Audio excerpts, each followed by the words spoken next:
बिस्मिल्लाहिर्रहमानिर्रहीम अस्सलाम वालेकुम। अशफाक यूसुफ ज़ई दस्तूर मार्केटिंग के प्लेटफॉर्म से फैसल हिल और फैसल टाउन के हवाले से हमने काफ़ी सारी वीडियोस बनाई और टाइम टू टाइम हम आप लोगों को अपडेट देते आ रहे हैं। लेकिन आज हम जिस टॉपिक पे वीडियो बना रहे हैं वो बहुत इंपॉर्टेंट है और वो ये है कि फैसल टाउन फेज़ 2 पे जो केस हुआ था, जो एफआईआर का केस था, जो एनओसी का केस था, उसके बाद फैसल टाउन फेज़ 2 की मार्केट कैसी चल रही है। अक्सर लोगों के ज़हनों में ये क्वेश्चन रहता है। लेकिन उससे पहले अगर आपने हमारे चैनल सब्सक्राइब नहीं किया हुआ तो ज़रूर सब्सक्राइब कीजिए ताकि हम लोगों को भी मोटिवेशन मिलती रहे और आप लोगों को अपडेट्स मिलते रहे। देखिए, फैसल टाउन फेज़ 2 पे आप सबको पता है कि अभी रिसेंटली बहुत बड़ा फ्रॉड का इल्ज़ाम लगाया गया था, स्कैंडल का इल्ज़ाम लगाया गया था और जिसमें एफआईआर भी हुआ था, जिसमें चौधरी मजीद साहब के भाई को उठा लिया गया था और उसमें वो डिटेल हमने वीडियो बनाई भी है, वो आप हमारे यूट्यूब चैनल पे देख सकते हैं कि किन-किन पॉइंट्स पे फैसल टाउन फेज़ 2 पे एफआईआर किया गया था और मसला क्या था। उस पे हमने बड़ी डिटेल में बात की है, वो वीडियो हमारे चैनल पे पड़ी हुई है।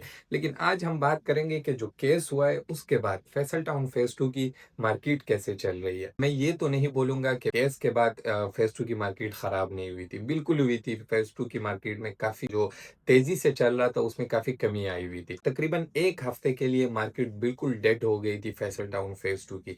लेकिन उसी 1 हफ्ते के बाद वापस मार्केट चलने लगी और उसके रीज़न क्या है? देखिए, अगर हम पीछे हिस्ट्री देखें और फैसल हिल्स की हिस्ट्री देखें, फैसल टाउन फेज़ 1 की हिस्ट्री देखें या कोई और प्रोजेक्ट जो अच्छा प्रोजेक्ट हो इस्लामाबाद, रावलपिंडी में, उन सब की अगर हम हिस्ट्री देखें तो उसमें आपको ये एक चीज़ कॉमन मिलेगी और वो क्या होगी कि हर एक प्रोजेक्ट पे इदारों की तरफ से कुछ ना कुछ बीच में उनको रोका गया, उन पे इल्ज़ाम लगाए गए या फिर उनके काम को डिस्टर्ब किया गया। अब उसके पीछे रीज़न क्या है वो हमें नहीं पता। लेकिन हर प्रोजेक्ट फैसल हिल्स में आप देखें, फैसल हिल आज कहाँ पर खड़ा है, एनओसी अप्रूव्ड प्रोजेक्ट है, हर चीज़ इसका ओके है। लेकिन इसी फैसल हिल को भी इदारों ने इनके काम रोके थे, इन पे एफआईआर काटे गए थे और इसमें बड़े मसले मसाइल आ गए थे और उसमें भी लोग पैनिक हो गए थे, जिससे लोग घबरा के फिर क्या करते कि वो अपनी जो परचेजिंग है वो फिर सेल कर देते हैं। इसी तरह ये फैसल हिल में हुआ था, ये बाकी अच्छे प्रोजेक्ट्स में भी हुआ और वही चीज़ फैसल टाउन फेज़ 2 के साथ भी हो रहा है। मैं फैसल टाउन फेज़ 2 की तारीफ़ें इतनी इसलिए करता हूँ कि उसका जो डेवलपर है वो जेन्युइन है। उसका जो डेवलपर है उसकी प्रीवियस हिस्ट्री पड़ी हुई है।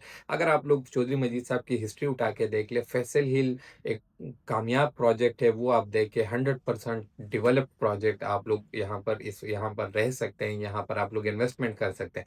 बी-17 को उठा के देख ले, ई-11 को उठा के देख ले, फैसल मारगला सिटी को उठा के देख ले। इसके अलावा मुख्तलिफ हाई राइज प्रोजेक्ट इस बंदे ने डिलीवर किए। तो अब अगर एक बंदा इतने ज़्यादा प्रोजेक्ट डिलीवर कर चुका है, तो उस बंदे पे भरोसा ना करे तो क्या करे?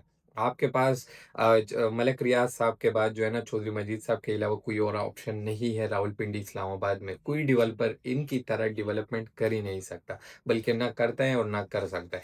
तो चौधरी मजीद साहब के जितने प्रोजेक्ट्स है उस पे हम आंख बंद करके काम करते हैं और आप लोगों को सजेस्ट भी करते हैं कि उसमें इन्वेस्टमेंट करें ताकि आप लोगों को भी प्रॉफिट हो। हमारा काम तो चलता रहता है, आप नहीं लेंगे कोई और लेगा, लेकिन आप लोगों को साथ साथ प्रॉफिट हो। फैसल हिल में लोगों ने लाखों रुपए, करोड़ों रुपए कमा लिए, बी-17 में कमा लिए और लोगों वहां पर रहने, अगर आप लोग इन्वेस्टमेंट के पॉइंट ऑफ व्यू से भी नहीं करते, अगर आप लोग रहने के लिए भी करते हो तो भी ये प्रोजेक्ट अच्छे हैं, क्योंकि इनकी जो एमिनिटीज आप उठा के देख लें। देखें, फैसल हिल में जो एमिनिटीज मिल रही है वो एमिनिटीज जब हम पहले सोचते थे तो जो बड़े बड़े ब्यूरोक्रेट्स है और जो बड़े बड़े ऑफिसर्स है उनको जो सरकारी वो एमिनिटीज और फैसिलिटीज मिलती थी, वो चीजें चौधरी मजीद साहब ने एक आम बंदे को दी है। मुझे एक प्रोजेक्ट इनसे पहले ये कोई बंदा बता दे कि जिसमें स्पोर्ट्स एरिना हो, जिसमें ग्राउंड्स हो, फुटबॉल के ग्राउंड्स, क्रिकेट के ग्राउंड्स, इसके अलावा पार्क्स हो, इसके अलावा जो यहाँ पर आपको रोड्स मिल रहे हैं, इस तरह के खुले खुले रोड्स हो। 40 फीट की गलियां किस प्रोजेक्ट में मिलती है आपको? यहाँ पर आपको मिलती है।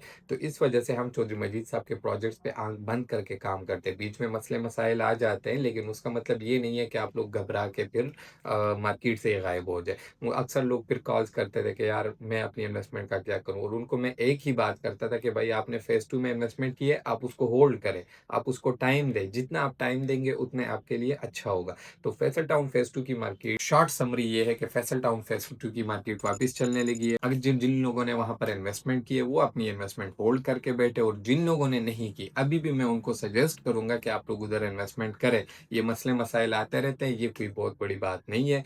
चौधरी मजीद साहब ने जितने प्लॉट्स बेचने हैं, उसकी बैक पे उनके पास ज़मीन पड़ी हुई है। अगर उसके पास ज़मीन ना हो तो वो प्लॉट बेचता ही नहीं है। एक भी प्लॉट ऐसा वो नहीं बेचता है जिसके पीछे ज़मीन ना पड़ी हो। ओवर सेलिंग वो करता ही नहीं है। तो इसलिए आँख बंद करके आप लोग भी वहाँ पर इन्वेस्टमेंट कर सकते हैं। इसके अलावा हमारे चैनल को ज़रूर सब्सक्राइब कीजिए और या अगर आपका कोई भी क्वेश्चन है, कोई भी क्यूरी है तो दिए गए नंबर पर कॉन्टैक्ट कर सकते हैं। अपना ख़्याल रखिए। अल्लाह हाफ़िज़।